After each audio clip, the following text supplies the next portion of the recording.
सुस्वागतम विद्यार्थी मित्रांनो. आज आपल्या या श्री दादासाहेब गवई चॅरिटेबल ट्रस्ट अमरावती द्वारा संचालित रामकृष्ण महाविद्यालय दारापूर तालुका दर्यापूर जिल्हा अमरावती या महाविद्यालयाद्वारे मी प्राध्यापक कुणाल झोटिंग आपल्यासमोर वर्ग 12वीच्या भूगोलाच्या ऑनलाईन तासिका घेऊन येत आहे. याचा आपण निश्चितच फायदा करून घ्यावा.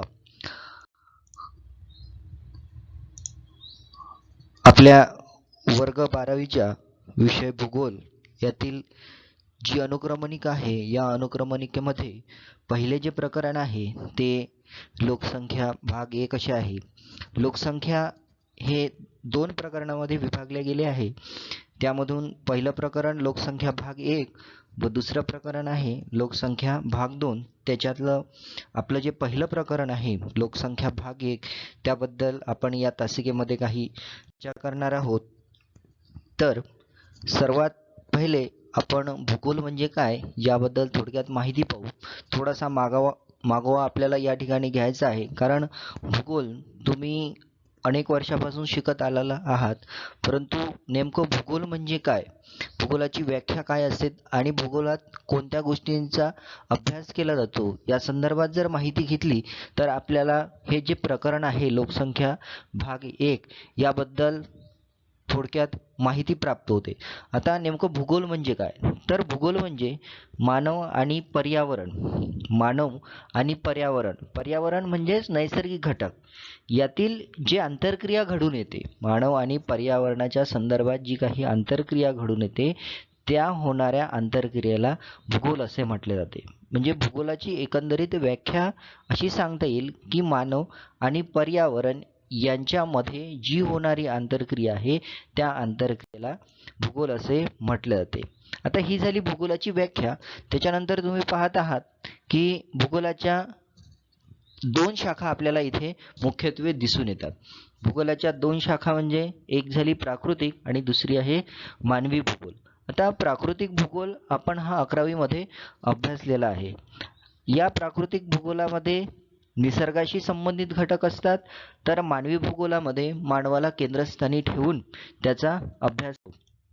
आता प्राकृतिक भूगोलाच्या शाखा या ठिकाणी आपल्याला थोडक्यात पाहायच्या आहे. तर प्राकृतिक भूगोलाच्या अनेक शाखा आज उदयास आलेल्या आहे, त्याच्या संदर्भात अनेक ठिकाणी अभ्यास झालेला आहे आणि नवीन शोधसुद्धा लागलेले आहे आणि नवीन शोध घेण्याच्या प्रयत्नात शास्त्रज्ञ जुटलेले आहे. यामध्ये आपल्याला प्राकृतिक भूगोलाच्या ज्या शाखा आहेत त्यामध्ये खगोलीय भूगोल, भूरूपशास्त्र, हवामानशास्त्र. भूरूपशास्त्र हे भूरूपांचा अभ्यास करतो. मागच्या वर्षी आपण थोडक्यात भूरूपशास्त्र शिकलो, हवामानशास्त्र शिकलो, मृदा भूगोल शिकलो, सागरशास्त्र सुद्धा आपण त्या ठिकाणी पाहिलेलं होतं, पर्यावरण सुद्धा पाहिलेलं आहे, भूगर्भशास्त्र सुद्धा आपण थोडक्यात अभ्यासलेलं आहे. हवामानशास्त्र हे हवामानाच्या संदर्भात कार्य करत असते, तर भूरूपशास्त्र हे पृथ्वीवर निर्माण झालेली जी काही विविध भूरूपे आहे त्यांचा अभ्यास करताना आपल्याला दिसून येते. तर सागरशास्त्र जे आहे हे सागरशास्त्र पृथ्वीवर अस्तित्वात असलेल्या जलाशयाचा म्हणजे सागराचा सुद्धा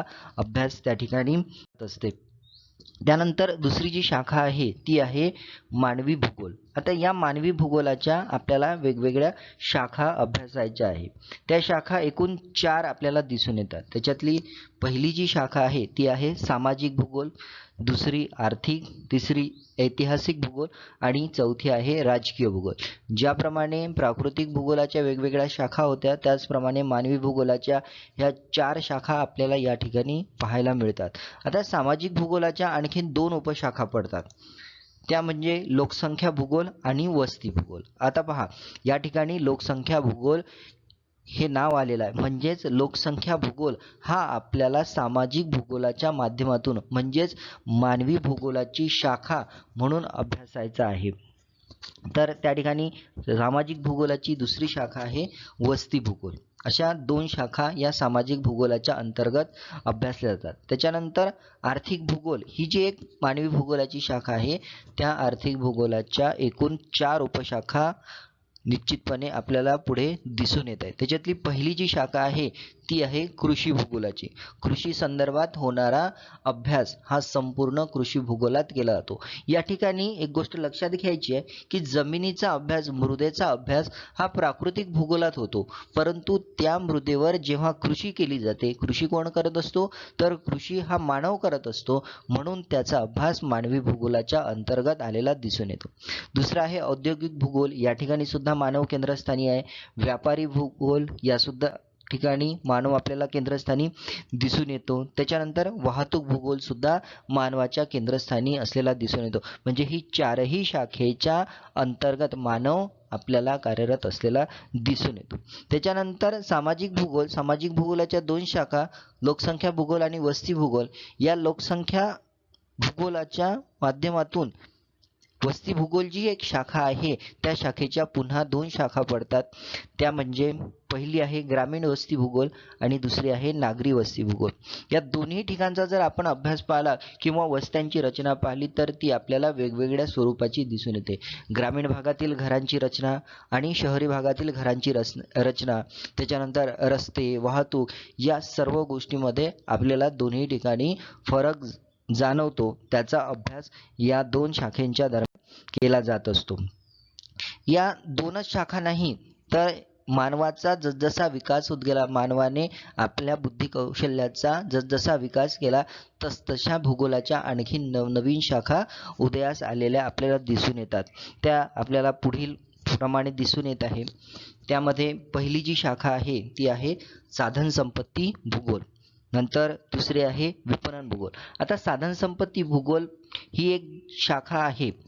ती शाखा भूगर्भामध्ये मिळणारे जे काही साधन संपत्ती आहे, त्या साधन संपत्तीचा विस्तार कुठपर्यंत आहे, त्याची रचना कशा पद्धतीची आहे, या सर्व गोष्टींचा अभ्यास साधन संपत्ती भूगोल करत असते. त्याच्यानंतर लष्करी भूगोल आहे, सांस्कृतिक भूगोल आहे. या देशाची, या भारताची, या महाराष्ट्राची संस्कृती कशा पद्धतीने आहे, ती कशा पद्धतीने उदयास आली, तिचा विकास कशा पद्धतीने झाला आहे, याचा अभ्यास सांस्कृतिक भूगोल करत असतो. त्याच्यानंतर मानव वंश भूगोल. आपल्याला लोकसंख्येमध्ये मानव वंश हा एक पार्ट आहे. याचा सविस्तर विचार, याचा सविस्तर अभ्यास भूगोलाच्या दृष्टिकोनातून मानव वंश भूगोल या शाखेमध्ये सुद्धा केला जातो. त्याच्यानंतर गुन्हे विषयक भूगोल आहे. नंतर पर्यटन भूगोल आहे. पर्यटन भूगोल ही भूगोलातली अतिशय महत्त्वाची शाखा उदयास आलेली आपल्याला दिसून येते. पर्यटन हा एक व्यवसाय आहे. निश्चितपणेच प्रत्येक देशामध्ये पर्यटन व्यवसाय हा आपल्याला दिसून येतो. अनेक ठिकाणी पर्यटन व्यवसायाच्या विकासाच्या आधारावर त्या देशाने विकास प्राप्त केलेला आहे, आपली प्रगती प्राप्त केलेली आहे. दुबई, स्वित्झर्लंड या देशामध्ये मोठ्या प्रमाणात पर्यटन व्यवसाय चालतो आणि या पर्यटन व्यवसायाच्या आधारावरच त्या देशाने स्वतःचा विकास घडवून आणलेला आहे. म्हणून या पर्यटन भूगोलाला, पर्यटन व्यवसायाला निश्चितपणेच महत्त्व प्राप्त झालेलं आहे. त्याच्यानंतर आहे वर्तणूक विषयक भूगोल आणि शेवटची शाखा आहे वैद्यकीय भूगोल. म्हणजे मेडिकल सायन्सच्या मध्ये सुद्धा आपल्याला भूगोलाचं अस्तित्व असलेलं दिसून येते. म्हणूनच ती एक वैद्यकीय शाखा निर्माण झालेली आहे. आता आपण आपल्या महत्त्वाच्या विषयाकडे येऊ, जो आपला प्रकरणाचा भाग आहे लोकसंख्या. लोकसंख्या ही दोन भागात विभागली गेलेली आहे, पहिल्या प्रकरणात आणि दुसऱ्या प्रकरणात. लोकसंख्या प्रकरण, लोकसंख्या हा विषयच मोठा आहे म्हणून त्याला दोन ठिकाणी विभागण्यात आलेला आहे.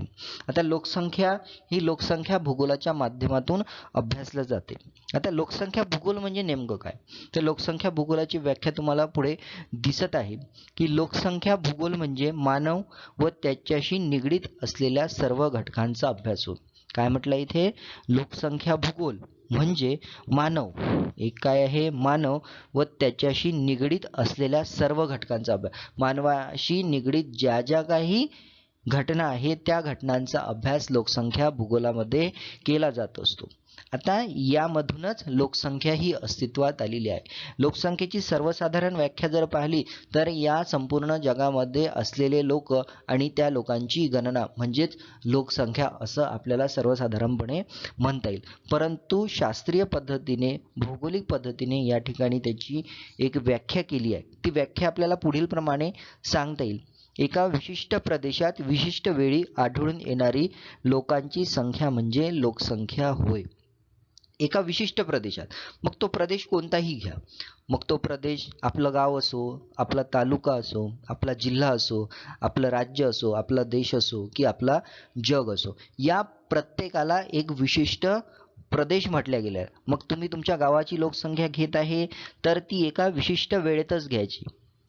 मग आपल्या जिल्ह्याची घेत आहे तर ती एका विशिष्ट वेळेतच मोजायची. मग त्या विशिष्ट वेळेत मोजलेली जी लोकांची संख्या आहे त्याला लोकसंख्या असं म्हणता येईल. त्यानंतर या लोकसंख्येच्या अभ्यासात या प्रकरणात आपल्याला कोणकोणत्या गोष्टी अभ्यासायच्या आहे ते थोडक्यात पाहू आपण. लोकसंख्या वितरण अभ्यासायचं आहे. यामध्ये तुम्हाला लोकसंख्या वितरण कशा पद्धतीने झालेलं आहे संपूर्ण जगाच्या दृष्टिकोनातून आपल्याला या लोकसंख्येचा विचार करायचा आहे. लोकसंख्या फक्त एकाच ठिकाणाची नाही तर संपूर्ण जगाची लोकसंख्या कशा पद्धतीने वितरित झाली आहे, कुठे जास्त असेल, कुठे कमी असेल, कुठे अतिशय कमी असेल, अशा पद्धतीने त्या लोकसंख्येचं वितरण आपल्याला या ठिकाणी पाहायचं आहे. त्याच्यानंतर दुसरा मुद्दा येतो याच्यात घनता. घनतेचा संबंध हा त्या ठिकाणची जमीन आणि त्या ठिकाणी अस्तित्वात असलेली मानवाची संख्या याच्याशी येतो. म्हणजे मानवाची संख्या आणि त्या प्रदेशाचं क्षेत्रफळ याचं जे गुणोत्तर आहे या गुणोत्तराला घनता असं म्हटलं जाते.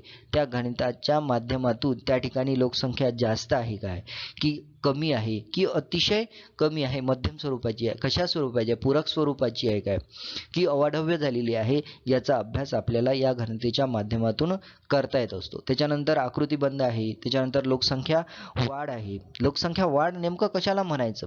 एका प्रदेशामध्ये जन्मदराचं प्रमाण जास्त आहे मग ती लोकसंख्या वाढत चाललेली आहे. एका प्रदेशामध्ये लोकसंख्येचं प्रमाण कमी होत आहे म्हणजे मृत्यूदर जास्त आहे. मृत्यूदर जास्त असला तर लोकसंख्या कमी होतो. मृत्यूदर म्हणजे मृत्यू पावणाऱ्या लोकांची संख्या एका विशिष्ट वेळी विशिष्ट प्रदेशात मृत पावलेल्या म्हणजे 1000 व्यक्तीच्या मागे मृत पावलेल्या लोकांची संख्या, त्याला आपण मृत्यूदर म्हणतो. आणि जन्मदर म्हणजे काय तर जन्मदर म्हणजे एका विशिष्ट प्रदेशात दर 1000 पुरुषांमागे जन्म पावलेल्या मुलांची, नवजात मुलांची संख्या. असा अभ्यास आपल्याला या ठिकाणी करायचा आहे. त्याच्यानंतर लोकसंख्येवर परिणाम करणारे घटक. आता लोकसंख्या वाढीसाठी घटक कोणते कारणीभूत असतात, त्याच्यानंतर लोकसंख्या कमी करण्यासाठी कोणते घटक कारणीभूत असतात, या सर्व गोष्टींचा अभ्यास आपल्याला करायचा आहे. त्याच्यानंतर लोकसंख्या विस्फोट ही एक नवीन संकल्पना या ठिकाणी उदयास आलेली आहे. लोकसंख्या विस्फोट म्हणजे काय तर लोकसंख्या भरमसाठ वाढणे. आपला भारत देश, आपल्या भारताची लोकसंख्या ही भरमसाठ वाढलेली आहे.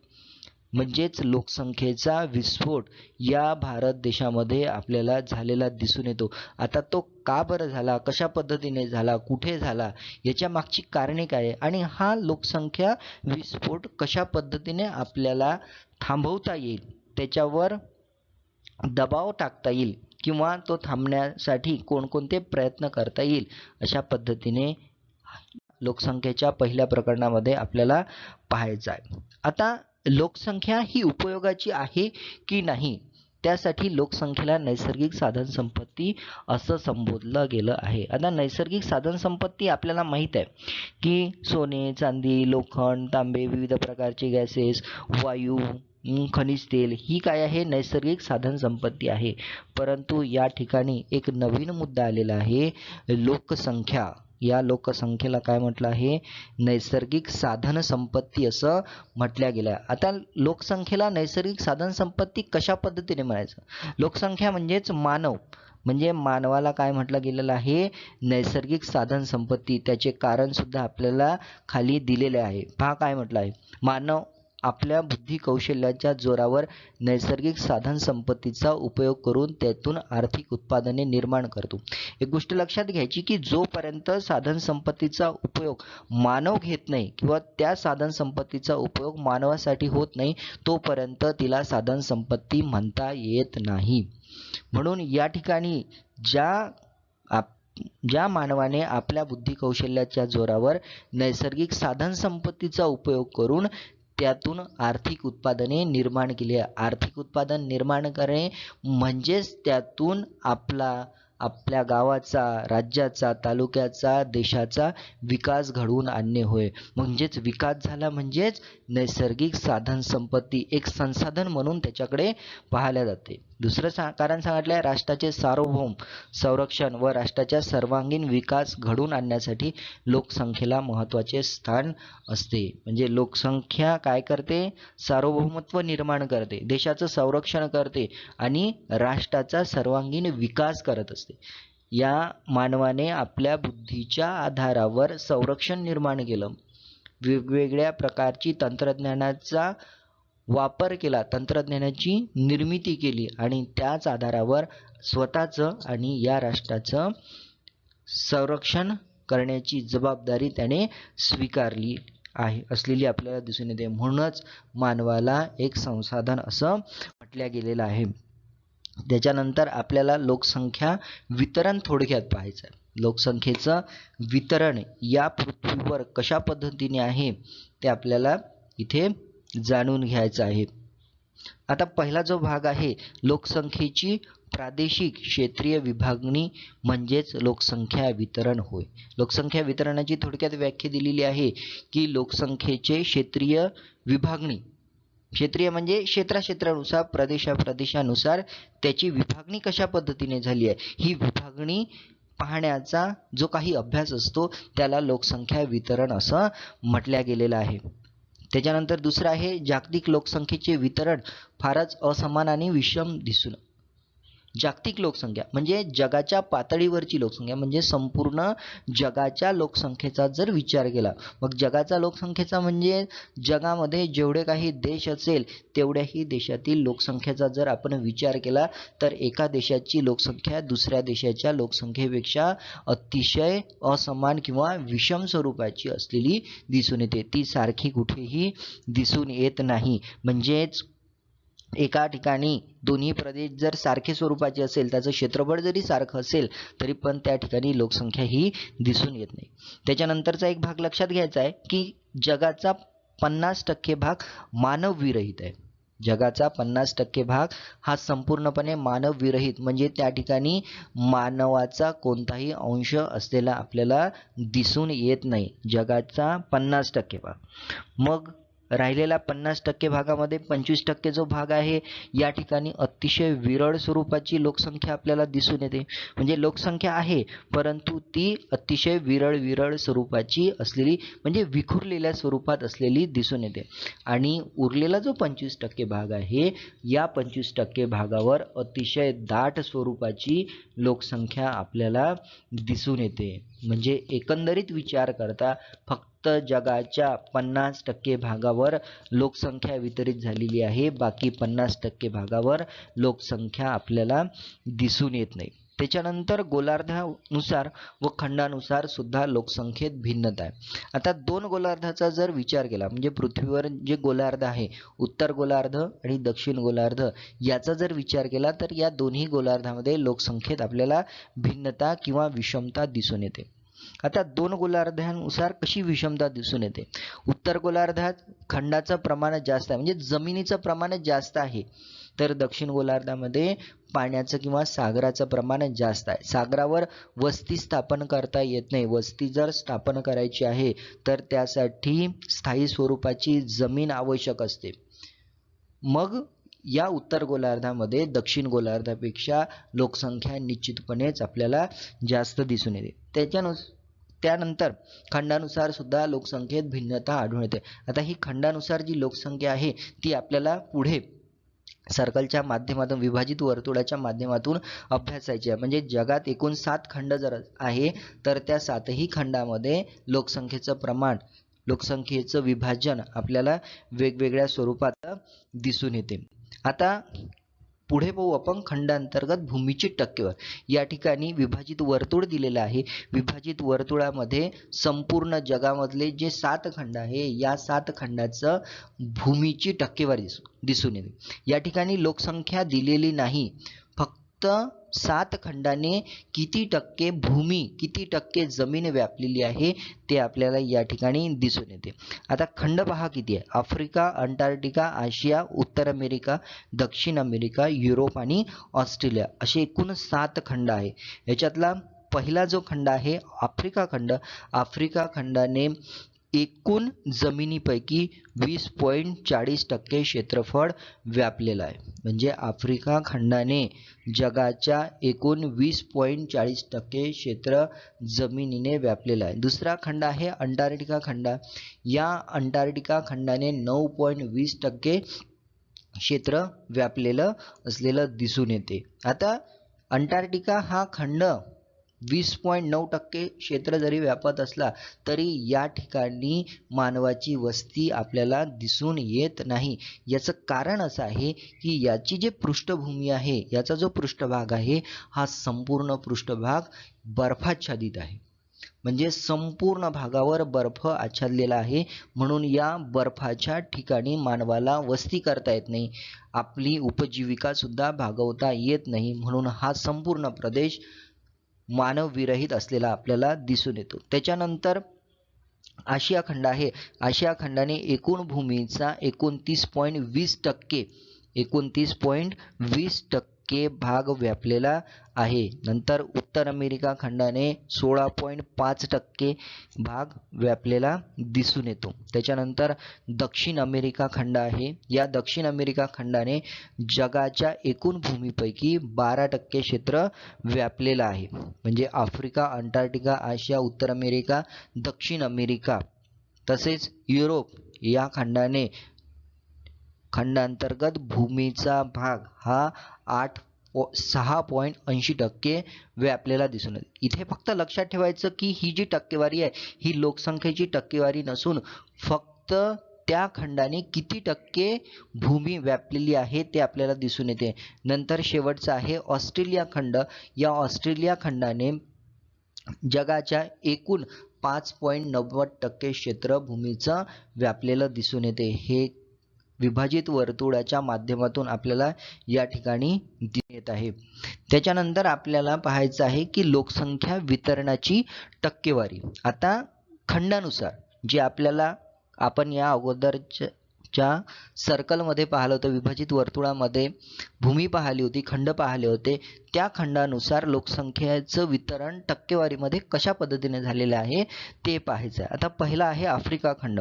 आफ्रिका खंडाने जगाच्या एकूण लोकसंख्येपैकी 16.96% लोकसंख्या विभागलेली आहे. म्हणजे जगातली 16.96% लोकसंख्या कुठे राहते तर या आफ्रिका खंडामध्ये राहते. म्हणजे जगाची लोकसंख्या जर 100 असेल, जगाची लोकसंख्या जर 100 असेल तर त्याच्यातून 16.96 म्हणजे एकंदरीत सरासरी विचार जर केला तर 17 लोक हे आफ्रिका खंडात राहतात. त्याच्यानंतर दुसरा खंड आहे आशिया खंड. पहा इथे हा जो निळा भाग, हा जो भाग तुम्हाला या ठिकाणी दिसत आहे हा भाग, तर हा भाग काय आहे, हा भाग सगळ्यात जास्त असलेला दिसून येतो. म्हणजे या आशिया खंडाने काय केलेलं आहे, आशिया खंडाने सगळ्यात जास्त म्हणजे 59.65% लोकसंख्या या आशिया खंडात वास्तव्याला आहे. म्हणजे 100 लोकांपैकी 60 लोक एकट्या आशिया खंडात 60 लोकांचं वास्तव्य असलेलं आपल्याला दिसून येतो. त्याच्यानंतर उत्तर अमेरिका या खंडामध्ये 9.69% लोकसंख्या वितरित झालेली आहे. म्हणजे 100 पैकी किती लोकसंख्या, 10 लोकसंख्या, 100 पैकी 10 लोक या उत्तर अमेरिकेमध्ये राहतात. तर दक्षिण अमेरिकेमध्ये आपल्याला 8.40% लोकसंख्या वितरित झालेली आहे. म्हणजेच एकंदरीत सांगता येईल की 8.5 लोक म्हणजे 8 किंवा 9 याच्या मधात लोक त्या ठिकाणी राहतात. नंतर युरोप खंड आहे. हा युरोप खंड, या युरोप खंडामध्ये लोकसंख्येचं प्रमाण 4.75% आहे. म्हणजे 4 किंवा 5 फक्त लोक, 100 पैकी 4 ते 5 लोक या ठिकाणी राहतात. आणि सगळ्यात शेवटचा जो आहे तो आहे ऑस्ट्रेलिया खंड. या ऑस्ट्रेलिया खंडात एकूण जगाच्या तुलनेत फक्त फक्त 0.55% लोकसंख्या वितरित झालेली आहे. म्हणजेच या ठिकाणी आपल्याला दिसून येते की सगळ्यात कमी लोकसंख्या कुठे आहे, तर ऑस्ट्रेलियामध्ये आहे. आता एक विचार करा, आपण जेव्हा भूमीची टक्केवारी पाहिली होती त्यावेळेस एकूण 7 खंड होते, परंतु लोकसंख्या वितरणाची जेव्हा टक्केवारी पाहत आहे तेव्हा आपल्याला फक्त इथे किती दिसत आहे, 1 2 3 4 5 आणि 6 असे 6च खंड दिसत आहे. मग 7वा खंड कोणता, तर 7वा खंड हा अंटार्क्टिका आहे. अंटार्क्टिकामध्ये लोकसंख्येची टक्केवारी 0 आहे, म्हणून या ठिकाणी तो घेतलेला नाही. मी तुम्हाला याचं कारण याच्या अगोदर सांगितलेलं होतं की अंटार्क्टिका खंडामधील जी जमीन आहे, जो पृष्ठभाग आहे, हा संपूर्ण बर्फाच्छादित आहे. तो मानवास राहण्यासाठी उपयुक्त नाही. त्या ठिकाणी उपजीविका करण्यासाठी कोणतंही साधन नसते, म्हणून त्या ठिकाणी लोकसंख्या आपल्याला 0 इतकी आढळून येते. हा झाला पहिला भाग. आता या पहिल्या भागामध्ये काही प्रश्न दिलेले आहे, ते प्रश्न आपण या ठिकाणी पाहू. तुम्हाला हे प्रश्न आणि उत्तरं तुमच्या वहीमध्ये लिहून घ्यायचे आहे. तर पहिला जो प्रश्न आहे तो आहे, कोणत्या खंडात लोकसंख्या सर्वात कमी आहे. आपण जे 2 विभाजित वर्तुळ पाहिले होते त्याच्यावर आधारित हा प्रश्न आहे की कोणत्या खंडात सर्वात कमी लोकसंख्या आहे. तर याचं उत्तर आहे ऑस्ट्रेलिया. ऑस्ट्रेलिया खंडामध्ये सर्वात कमी लोकसंख्या आपल्याला दिसून येते. त्याच्यानंतर प्रश्न दुसरा, भूमी व लोकसंख्येने या दोन्ही बाबी सर्वात कमी असलेला खंड कोणता. म्हणजे ज्या ठिकाणी भूमीही कमी आहे आणि लोकसंख्या सुद्धा कमी आहे, असा कोणता खंड आहे. आता इथे पाहिलं आपण की वरच्या प्रश्नामध्ये कोणत्या खंडात लोकसंख्या सर्वात कमी आहे, तर ऑस्ट्रेलिया. आणि असे दोन्ही भाग कुठे कमी दिसून येतो, तर त्याचं उत्तर ऑस्ट्रेलियाच हेच आहे की ऑस्ट्रेलियामध्ये भूमीचं प्रमाणसुद्धा कमी आहे आणि लोकसंख्येचं प्रमाणसुद्धा कमी असलेलं दिसून येते. त्याच्यानंतर तिसरा जो प्रश्न आहे, भूमी व लोकसंख्येची टक्केवारी जास्त असलेला खंड. दुसरा प्रश्न होता कमी लोकसंख्या असलेली भूमी व खंड. इथे काय आहे, तिसऱ्या प्रश्नामध्ये भूमी व लोकसंख्येची टक्केवारी जास्त असलेला खंड. इथे आपल्याला जास्त विचारलं आहे, तर कोणत्या खंडात जास्त आहे, तर आशिया खंडात. ज्या आशिया खंडात आपला भारत देश आहे, चीन आहे, असे जास्त लोकसंख्येचे देश आहे, तो खंड म्हणजे आशिया खंड. आशिया खंडामध्ये भूमीचा प्रदेशसुद्धा जास्त आहे आणि लोकसंख्येची टक्केवारीसुद्धा जास्त आहे. त्याच्यानंतर चौथा प्रश्न आहे, कोणत्या विभाजित वर्तुळात एक खंड कमी आहे. कोणत्या आपण 2 विभाजित वर्तुळ पाहिले, एक भूमीची टक्केवारी दाखवणारं आणि लोकसंख्या वितरणाची टक्केवारी दाखवणारं. तर कोणत्या खंडात एक खंड कमी आहे आणि त्याचं कारण काय आहे, तर लोकसंख्या वितरणाची जी विभाजित वर्तुळाची आकृती होती, लोकसंख्या वितरणाची टक्केवारी म्हणजे जी दुसरी आकृती होती, त्या दुसऱ्या आकृतीत अंटार्क्टिका खंड कमी आहे, कारण तेथे कायमस्वरूपाची लोकसंख्या दिसून येत नाही. ती लोकसंख्या, कारण तो प्रदेश निर्मनुष्य असलेला आपल्याला दिसून येतो. या ठिकाणी पहिली तासिका समाप्त करत आहोत. धन्यवाद. यापुढील तासिका